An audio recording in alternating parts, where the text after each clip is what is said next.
In this video, I'm going to show you how. You can easily set the ringtone on WhatsApp. Be sure to watch the video to the very end so you don't make any mistakes. And of course, do not forget to like this video and subscribe to my channel. Thanks, guys. So, let's get started. And the first off, open up WhatsApp app. And then if we go to settings and then notifications, we can notice that there is no option to set ringtone.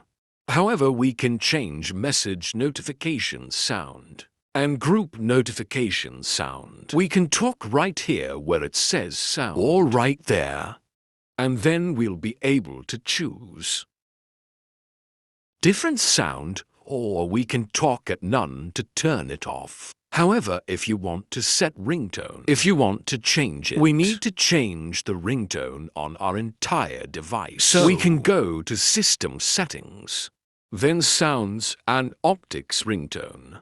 And that's where we can change the ringtone for WhatsApp and for other incoming calls. That's how you can easily set the ringtone on your iPhone and WhatsApp.